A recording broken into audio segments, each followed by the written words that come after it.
Orden con ritos secretos, ceremonias grotescas y fantásticas vestimentas, que, teniendo su origen en los tiempos de Carlos II entre los trabajadores y artesanos de Londres, ha reunido sucesivamente a todas las generaciones de los siglos pasados, incluyendo al mismísimo Adán, y que actualmente se jacta de la captación de ilustres miembros entre los habitantes del caos y del vacío sin forma.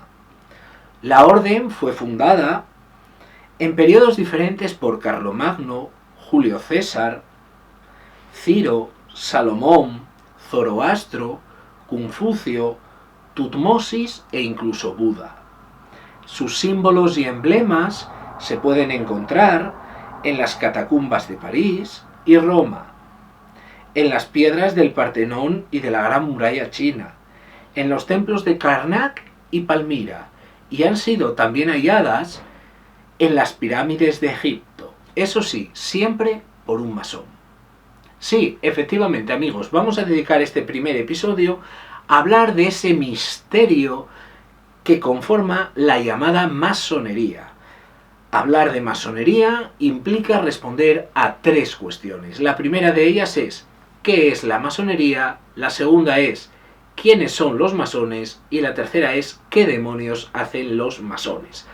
A estas tres preguntas se puede responder en un continuo que va desde aquellos que opinan que la masonería es una organización compuesta por hombres extremadamente poderosos y reunidos en torno al único fin de la dominación mundial, y aquellos que opinan que la masonería no es más que un grupo de infelices que se reúnen para celebrar ceremonias extemporáneas y que parece que todavía no se han enterado de que estamos viviendo en el siglo XXI.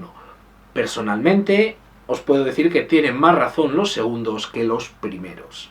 Hablar de masonería en Asturias es hablar de una organización que es perfectamente legal en España y que no guarda más secretos que cualquier otra organización.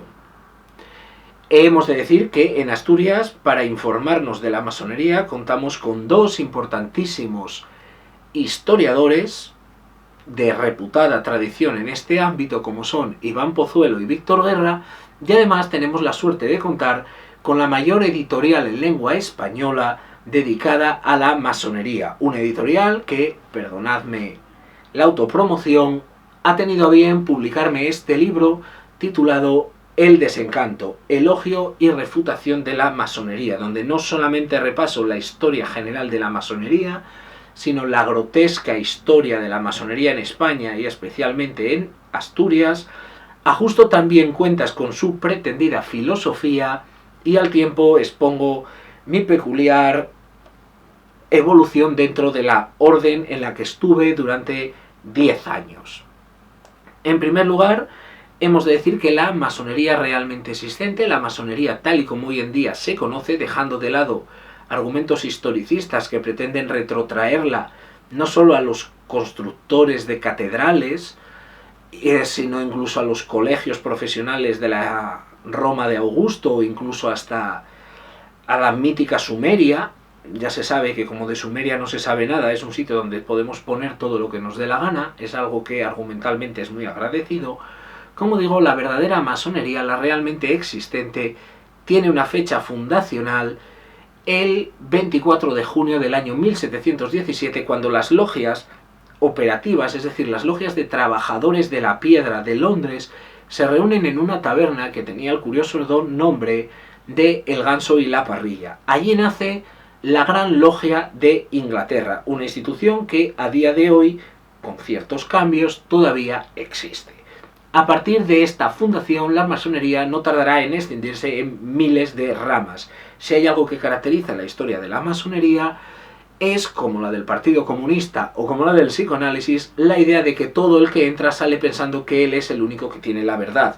De ahí que haya 1000 ramas de masonería y 1000 ramas de paramasonería. Podemos decir que la masonería actualmente se divide en 3 grandes grupos. Una masonería tradicional, unida en torno a la Gran Logia de Inglaterra, caracterizada por la obligación de creer en un ser superior, en Dios, bien sea el Dios cristiano u otro tipo de Dios, aunque fundamentalmente toda la liturgia está encaminada al dios cristiano, a quien ellos llaman gran arquitecto del universo, y la tradición francesa, que no exige esa creencia y que se vende como más aperturista, más social que la anterior. Junto a él hay otras agrupaciones que tienen sus propias características, como pueden ser el llamado DH, esto es el derecho humano.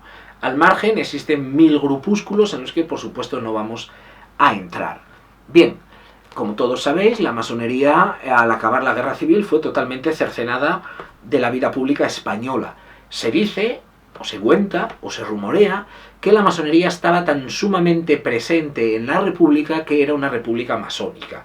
En realidad, las cifras que se dan de masones en la república, como ha demostrado por ejemplo Víctor Guerra, son absolutamente infundadas, no tienen ningún tipo de base teórica. O sea, hay muchísimos, los datos que se dan de masones están totalmente inflados, eran muchísimos menos de los que parecía, aunque luego, curiosamente, los ejecutados o los procesados durante la dictadura por masonería eran más que los masones que había. O sea, se decía que había 4000 masones, pues hubo 8000 procesos durante la dictadura por masonería, es decir, el doble de lo que realmente se suponía que había, si bien nunca llegó a haber tantos masones en España. En el siglo XX, sí, en el siglo XIX, eso era otra cuestión. Hay que decir que se decía que, por ejemplo, en la República el Parlamento español estaba compuesto mayormente por masones, es algo incierto. En el Parlamento español había más representantes de la Iglesia que masones. Cuando digo representantes de la Iglesia me refiero a católicos practicantes. Bien, dicho esto, no vamos a entrar en por qué el general Franco persiguió con tanta hazaña a la masonería. Os remito a un libro relativamente difícil de conseguir, que el propio Franco, bajo el seudónimo de Hacking Ball, dedicó al tema masónico. Hay que darse cuenta de que Hacking Ball es el acrónimo de las dos letras que están en las columnas de entrada a los templos de la masonería, JB, ¿no? No vamos a entrar en qué significan. Bien, en realidad la ley de represión de la masonería y el comunismo fue una técnica que utilizó la dictadura para librarse de todos aquellos que les molestaban o que molestaban a esa nueva España que se quería cincelar, y que también fue usada por los propios españoles para librarse de sus enemigos personales. De ahí que muchos de los expedientes masónicos sean expedientes realizados a funcionarios, ya que si tú querías medrar, la mejor manera de subir en el escalafón era librarte del que estaba por encima, y no había nada más fácil que acusarlo de masonería.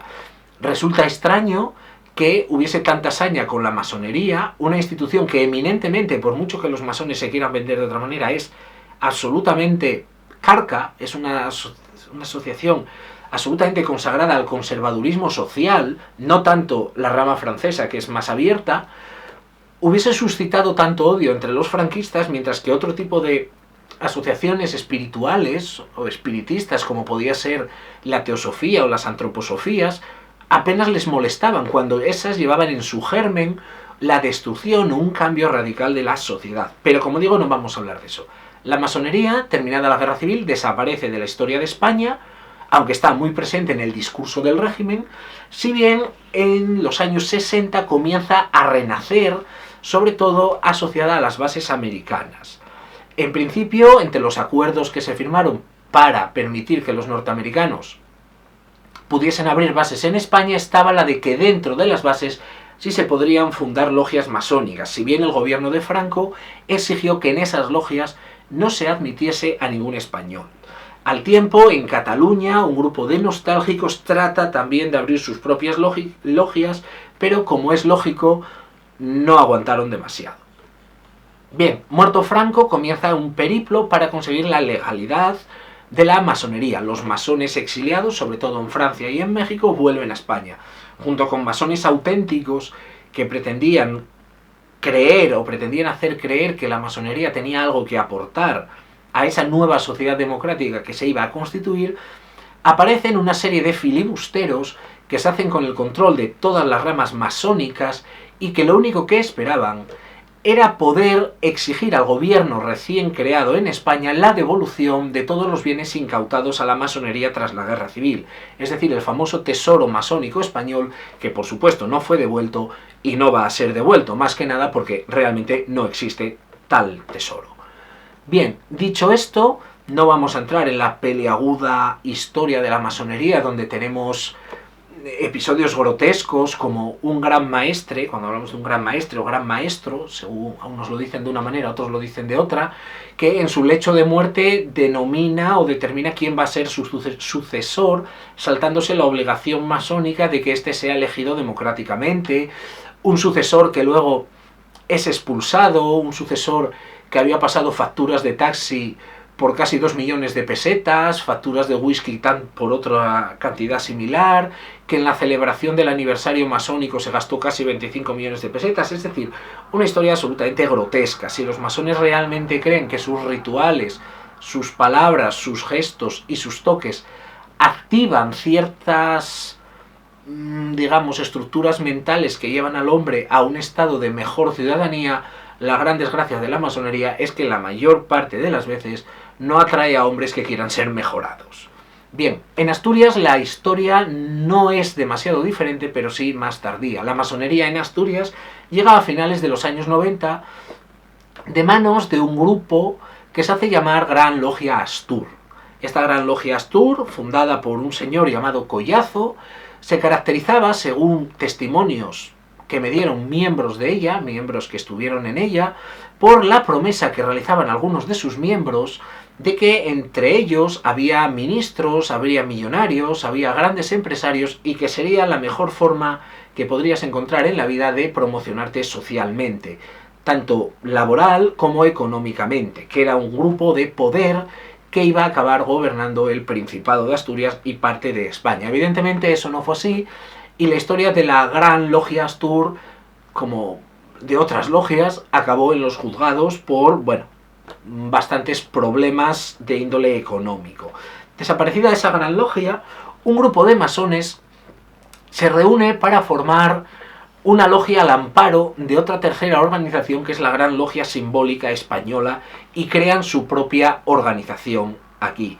Al margen de estos también se crea un triángulo, es decir, un grupo de 3 masones que deciden trabajar bajo los auspicios del Gran Oriente de Francia, es decir, de la masonería francesa. Y al margen de estos, y la mayoría venidos de la Gran Logia Astur, se forma un tercer grupo de masones, el más numeroso, que crea una logia bajo los auspicios de la Gran Logia de Inglaterra, es decir, una logia tradicionalista que no admite mujeres. Esa logia terminó como el Rosario de la Aurora y acabó escindida en 2. Una asentada en Oviedo y otra asentada, como la gran mayoría de la masonería asturiana, en Gijón. El principal problema radicaba aquí en que estas 2 logias regulares, estas 2 logias amparadas por la Gran Logia de España, por la Gran Logia de Inglaterra, se acusaban mutuamente de haberse robado. Yo me inicié en una de ellas y la historia que me contaron era exactamente opuesta a la que después me contarían los otros. Parece ser que ni unos robaron tanto ni otros robaron tan poco porque no llegaron a tiempo para poder hacerlo. Actualmente la masonería en Asturias es mucho más estable y se compone principalmente de las ramas que ya os he mencionado. Tenemos 2 logias del derecho humano, una asentada en Oviedo y otra asentada en Gijón. Tenemos una logia de la Gran Logia de España, es decir, masonería regular exclusivamente masculina. Frente a ella tenemos una logia exclusivamente femenina. Tenemos una logia del Gran Oriente de Francia y después tenemos logias de organizaciones menores como pueden ser el Gran Priorato de España y similares, consagradas fundamentalmente a lo que se ha dado en llamar órdenes de caballería o masonería cristiana. Actualmente, como os digo, la masonería no es lo que parece. Si podéis conocer algún masón, vais a llevaros una gran decepción porque no es lo que pensáis. Y si podéis asistir a lo que se llaman las tenidas blancas, es decir, tenidas abiertas, tenidas donde se deja entrar a todo el mundo para que se vea lo que se hace, aunque curiosamente no se hace lo que es habitual hacer todos los días. Ese es el problema de la masonería, que no acaba de entender cómo funcionan los medios de comunicación hoy en día. Tú no puedes decir, te lo voy a mostrar todo, pero cuando vienes a verme te voy a ocultar la mitad, porque entonces yo voy a pensar que realmente me estás ocultando algo, que no quieres que se sepa o que no se debe de saber. Como os digo, si podéis asistir a alguna de estas tenidas blancas, sobre todo organizadas por el Gran Oriente de Francia, vais a ver que la masonería no es nada de lo que pensabais, que es bastante pedestre. Y si podéis echarle un vistazo a mi libro o a cualquier otro, especialmente al mío, que está escrito con cierto toque de mala leche, os vais a llevar una sorpresa bastante grande. Si queréis saber algo más sobre la masonería, tanto en España como en Asturias, no tenéis nada más que acudir a los miles de blogs que hay consagrados a ellos, o si queréis, preguntadme a mí. Buena suerte y nos vemos en el próximo episodio.